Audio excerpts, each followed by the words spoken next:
Thank you all.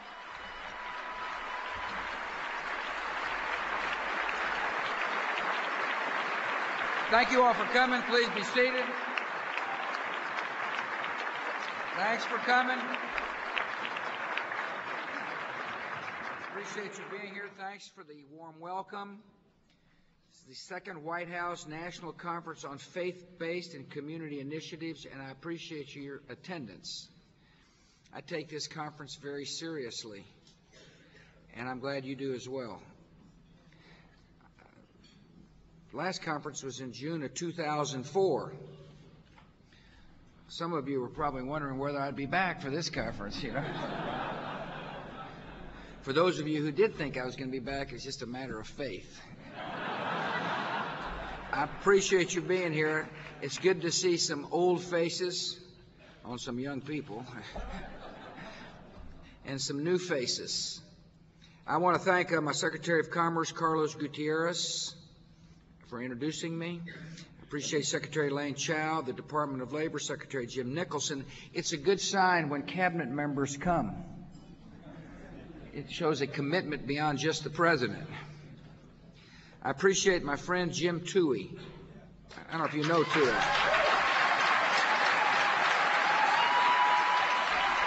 There he is.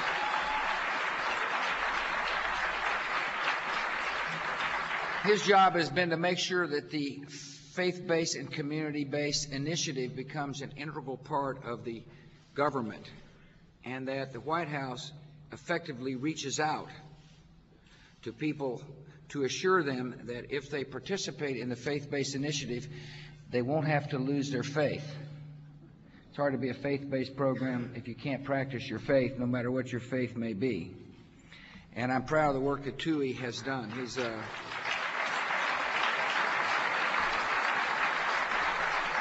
every time I talk about Toohey, I always bring up the same old tired line about him, but I might as well try it one more time.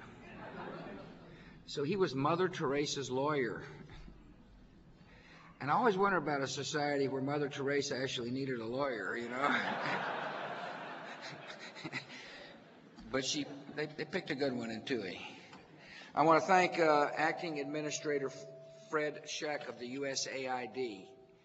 He's here because USAID must continue to reach out to faith-based programs in order to make sure that we fulfill missions around the world in a compassionate way.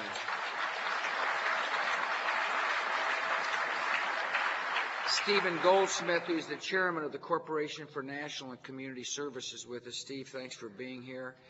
Congressman Tom Osborne. Where's the congressman? Somewhere here anyway. I appreciate you coming, Congressman. Dr. Jim Billington, who's the head of the Library of Congress. Dr. Billington, thank you for coming. Leaders in the armies of compassion. Those would be your sergeants, your lieutenants, and a few generals. Thank you all for joining. And I appreciate members of the corporate community who have joined us, and Foundation America that has joined us as well. It's an important conference.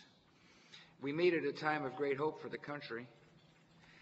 In my State of the Union, I stated this, and I believe it firmly, that America is witnessing a quiet transformation, a revolution of conscience, in which a rising generation is finding that a life of personal responsibility is a life of fulfillment. Part of being personally responsible in America is to love a neighbor like you'd like to be loved yourself. And for those of you who are finding those who have heard the call to help interface with those in need, I thank you from the bottom of my heart. You represent the true strength of the United States of America. Statistics matter, and you'll hear me talk about some of the results of the faith-based initiative.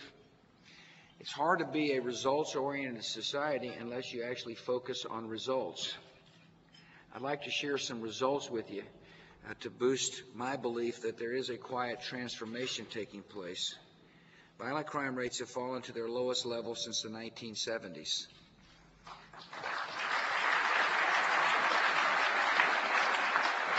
Welfare cases have dropped by more than half. Drug use amongst youth is down 19% since 2001. There are fewer abortions in America than at any point in the last 3 decades.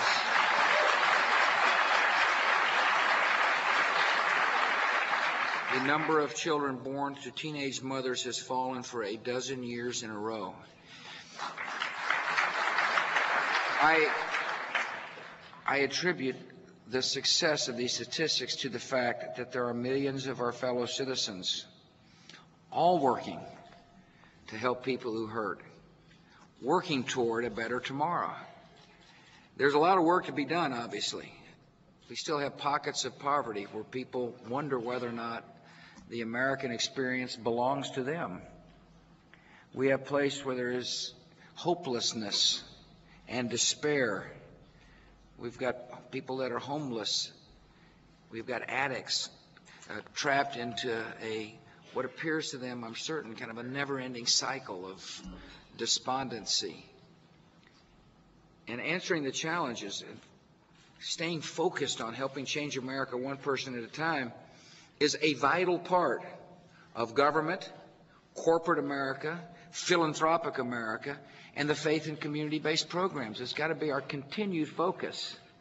Even though statistics are improving, so long as we find anybody who hurts, we all should recognize that we hurt. It's the collective conscience of America that really helps define the nature of our country and gives me great optimism for the future of our country. You know, it's interesting, one of my jobs is to constantly herald our strengths. I think when people recognize if you deal with problems from your position of strength, more likely you'll be able to solve problems. And what's interesting about the conscience of our country is that it was first recognized by de Tocqueville. I often speak about Alexis de Tocqueville and his observations about what made America unique and different in the 1830s. He talked about voluntary associations of people all coming together to achieve a common good. That's what you've done. You're representing voluntary associations of people, all aiming to achieve the common good.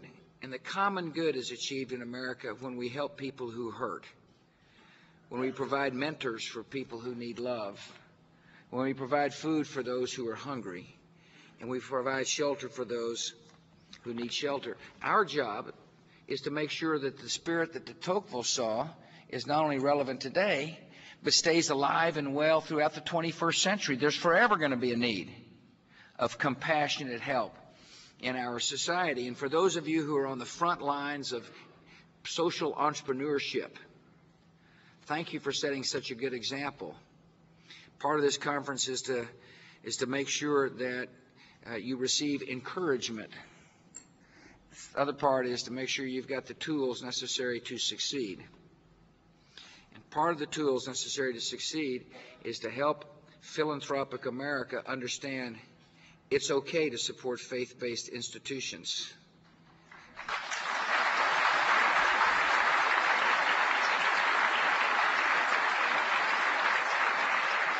We've got fantastic corporate foundations in America who recognize that we all ought to focus on results, not process.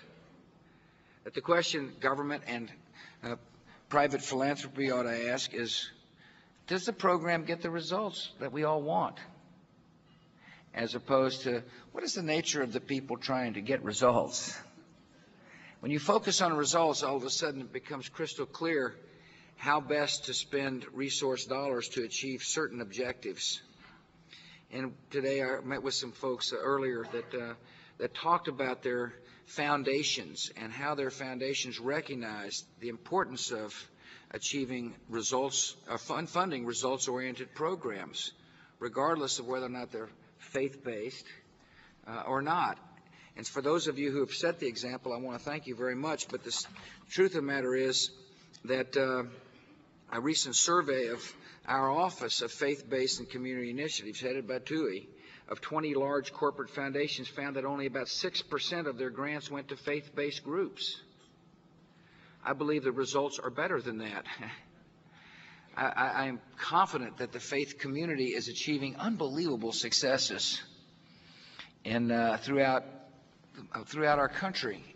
And therefore, I would urge our corporate foundations to reach beyond the norm, to look for those social entrepreneurs who haven't been recognized heretofore, to continue to find people that are running programs that are making a significant difference in people's lives.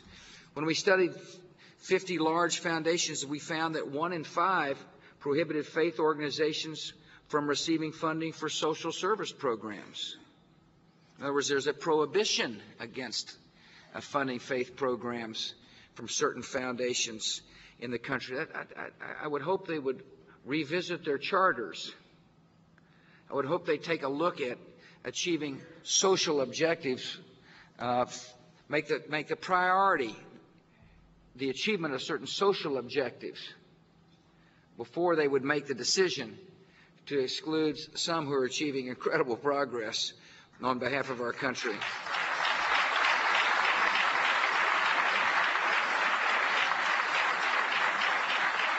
See, I believe all of us, no matter what level of government we're in, federal, state, and local, and I believe all of us, no matter if we're private or public, ought to allow religious organizations to compete for funding on an equal basis, not for the sake of faith, but for the sake of results.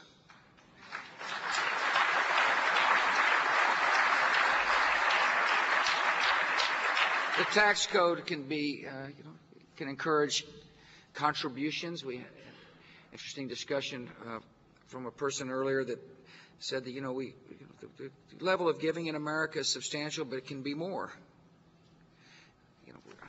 We all can do our part individually, but the tax code can help as well. I've got some interesting ideas to help philanthropy here in America. One of them is to allow corporate America to take larger tax deductions for food donations. If one of the issues, it's kind of a specialized request, I admit it, but if one of the issues is to get food to the hungry, it makes sense to provide incentives for people who've got the wherewithal to provide the resources to get the food headed toward the hungry in the first place. I think it'll help those of you who are worried about getting food to people to know that the providers of resources will be given an economic incentive to do that hopefully will make it easier for you to get the product to distribute. Secondly, seniors now have to pay taxes on a portion of their individual retirement account savings. And so why not allow them to take part of that money and send it to charitable organizations as opposed to paying tax on it? So let me give you some practical ways that the government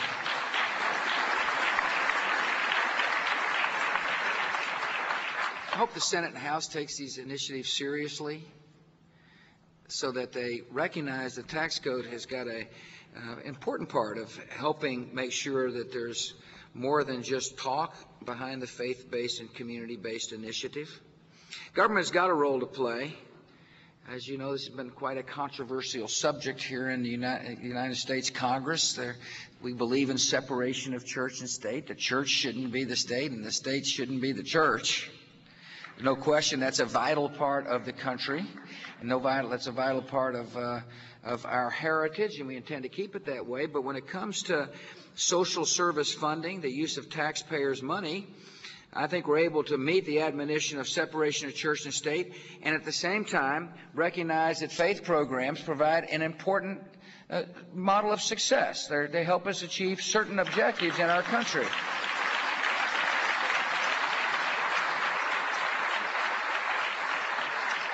It used to be that groups were prohibited from receiving any federal funding whatsoever because they had a cross or a star or a crescent on the wall. And that's changed for the better. It's changed for the better for those who hurt in our society. And so now when the government's making social service grants, money is awarded to groups that get the best results, regardless of whether they're a faith-based program or not. That's all people want. They want access to grant money on an equal basis, on a competitive basis. So there's no discrimination one way or the other. I repeat to you, and I'm going to say this about 5 times, I'm sure. Our job in government is to set goals and to focus on results. If you're addicted to alcohol, if a faith program is able to get you off alcohol, we ought to say hallelujah and thanks at the federal level.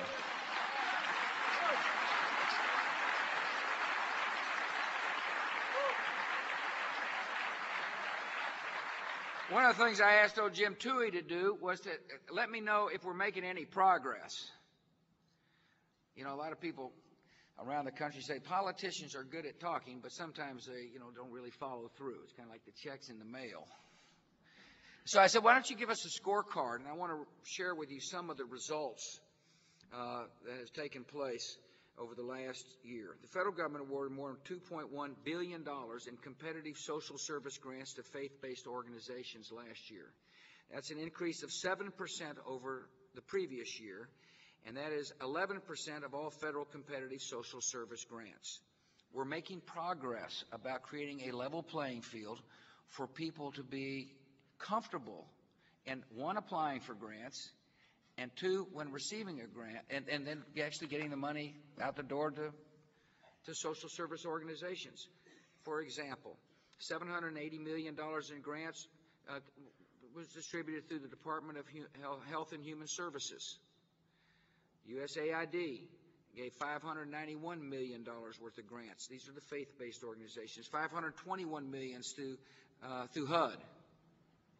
And so going from kind of ground zero to today, we're making progress. I can tell you why. It's because we're measuring. A lot of people are nervous about applying for grants. I can understand that. They say, why in the world would I want to interface with the federal government? They may try to run my business. They may want to try to tell me how to conduct and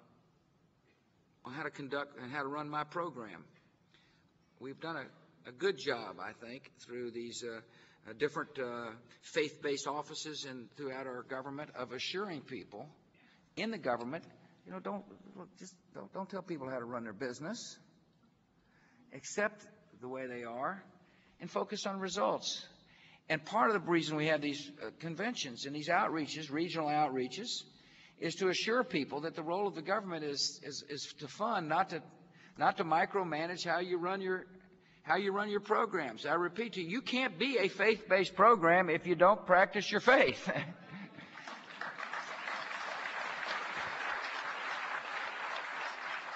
We've launched some other initiatives which some of you are involved with, programs to help those who addicted to find treatment. We've talked about mentors for children of prisoners. And for those of you involved in the mentoring programs for children of prisoners, I want to thank you. On behalf of a grateful nation, you are providing a fantastic service to help make sure the future is bright. Can you imagine what it'd be like growing up with your mom or dad in prison? Maybe some of you have. It's got to be a heartbreaking experience, and a lot of these kids just cry for love. And to help find a loving soul who is willing to embrace a child and to stay with that child is a wonderful contribution to the country. And it makes sense for the federal government to provide funding for such programs. We are helping prisoners transition back into society. We want to help small service organizations gain capabilities. One of the things that some of you who've been involved with the faith-based community understand, that the big guys get rolling and kind of get a nice head of steam up, and there doesn't seem to be much focus on smaller organizations, some of which are just getting started. Our job is to make sure that the Compassion Fund helps startups. I don't want to sound like a business guy, but there are some people just getting started. They need tutoring, they need help, but they can provide a vital service. I mean, one reason faith programs exist is because some good soul sees there's a demand. And they may not be the well-established organization, and it seems like to me it's a proper use of resource to help startups new social entrepreneurs, small social entrepreneurs get their feet on the ground to provide compassionate help alongside the big ones. We've, there you go.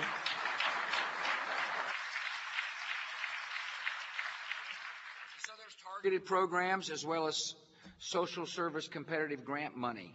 And I'm sure you're being briefed on, I hope you're being briefed on all this during this conference. You ought to feel comfortable about making sure that your program has a chance to participate in a myriad of opportunities. We want you to do that. We welcome your participation. We want involvement. The other thing is we're trying to work hard is to change the culture here in Washington. I mean, the faith-based program is relatively new, and it takes a while for cultures to change. And we want people throughout the bureaucracies to not fear the involvement of faith programs and community-based programs in the compassionate delivery of help. And one of the real challenges we have is at the state and local governmental level. I mean, we've made good progress, by the way, here at the federal level on competitive grant money. See, a lot of the money that comes out of Washington is formula-driven. It just kind of flows out. And so sometimes that money goes to the states, and the states are the decision makers as to whether or not a faith program can be involved in receiving that money to help meet social objectives. We are constantly working with governors and mayors to convince them that having a faith-based office in their respective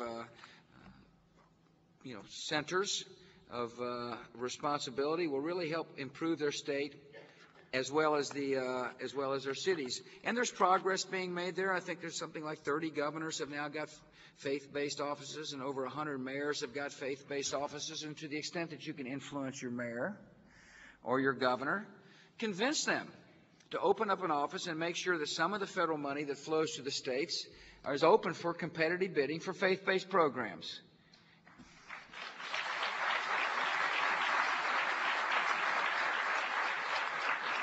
By the way, we just set up a new faith-based and community office in the Department of Homeland Security. So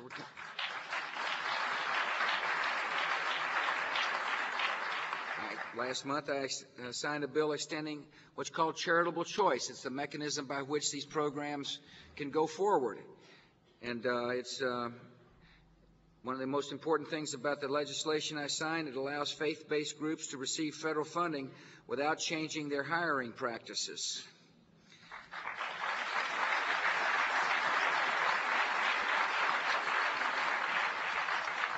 And this is going to stay around for another 5 years. In other words, the bill extended the life of the charitable choice provision in the welfare reform law by another 5 years. I would hope Congress would recognize the importance of charitable choice and extend it forever. I mean, if it makes sense today, it makes sense forever. You know, one of the things that really inspires me is when I get to meet folks who are on the front line of changing America one soul at a time. And today, I had the privilege of meeting a woman named Dana Ingram. She's with us. She is the founder of a faith-based housing and financial service organization in Hinesville, Georgia, called JC Vision. This is an organization that provides financial counseling and assistance in receiving credit and securing a home loan. See, one of the things that I know is important for the future of the country is to promote ownership. I really like the idea when somebody opens the door of the place they're living and says, "Welcome to my home. Welcome to my piece of property." And this lady, and Dana, is involved with counseling. Look, face it, when you look at a mortgage deal, all that fine print makes some people nervous. It makes me nervous. Of course, I'm in temporary housing.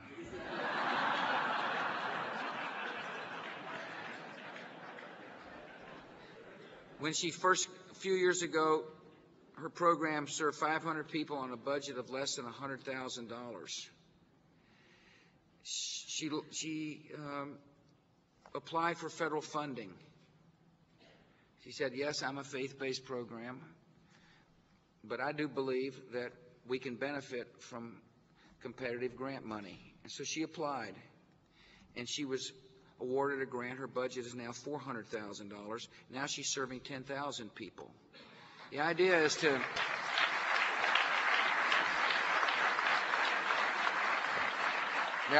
to promote successful programs, to focus on whether or not these programs are successful, and if they are, encourage them.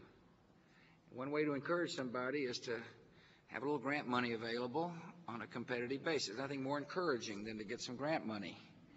And so Dana's encouraged, and she's expanding her program. One of the really successful programs in America is a program called Teen Challenge. I don't know if you're aware of Teen Challenge. And so Pastor Arthur Stafford's with us. Arthur works at Teen Challenge New Haven. Notice I didn't say Mr., I said Pastor. Teen Challenge is a faith-based program. And his program is aimed, like many of the Teen Challenge programs, at helping young folks overcome addiction to drugs, which oftentimes leads to crime and other problems. Not long ago, funding constraints limited how many people Teen Challenge in New Haven could host.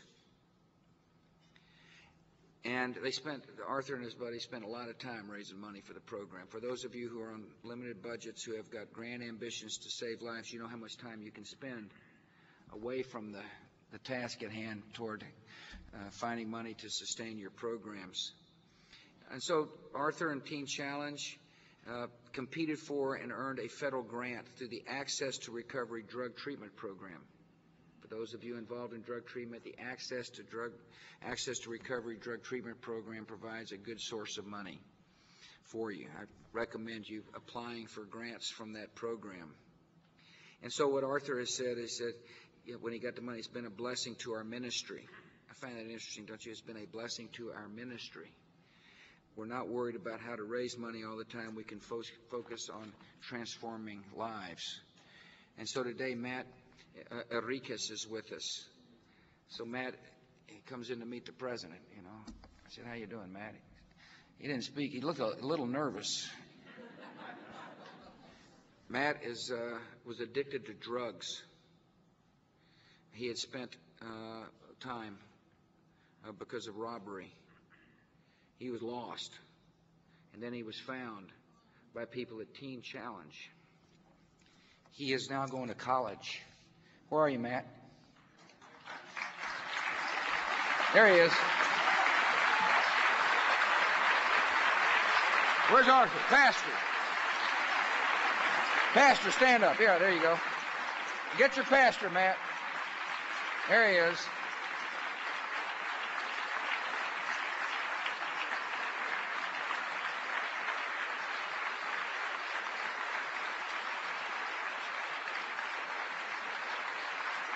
Thank you. So Matt now goes to the Connecticut Culinary Institute. If you're looking for a cook, he's your man. Here's what he said. The best thing about it, speaking about Teen Challenge, is the love that's in the program. I had no idea what I wanted to do at all. This let me know what I wanted to do for the rest of my life. See, government can pass law and it can hand out money, but it cannot love. And so I want to thank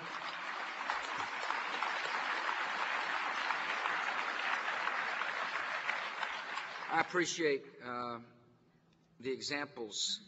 Let me use you as an example. America can change one heart at a time. Matt's living proof. You know, America changes not only when a soul like Matt gets saved, but the person who's involved with helping Matt also becomes a stronger and better citizen as well.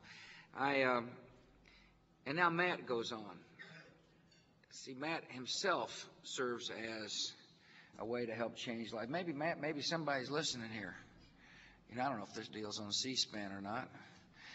But if it is, maybe somebody's out there like Matt who needs help and can find help at a Teen Challenge or another program, all aimed at helping somebody save life. Matt, I know when you get your deal going and making a good living as a cook, you yourself will turn and help find somebody else find help too. So I appreciate you.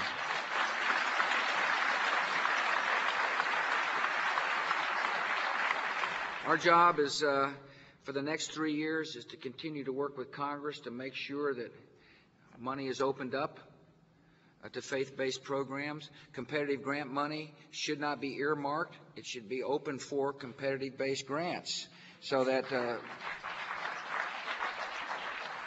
we'll continue to work with local and state officials to open up their programs to faith and community-based programs. I'm going to continue to work on individual choice programs. I like the idea of providing help for individuals by empowering them to be the decision maker. In other words, it makes a lot of sense to me to say to somebody who's trying to recover from a drug addiction, here's the money to help you. You go pick the program that suits your needs so you can solve your problem.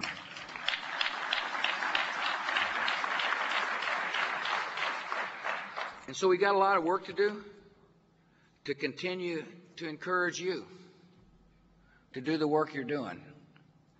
I am inspired by the love and compassion that I find as I travel the country. For those of you, by the way, who are involved with helping to Katrina, folks, I want to thank you from the bottom of our nation's heart for welcoming those who I'm sure felt lost and then felt welcomed when a total stranger embraced them in a typically American, compassionate way.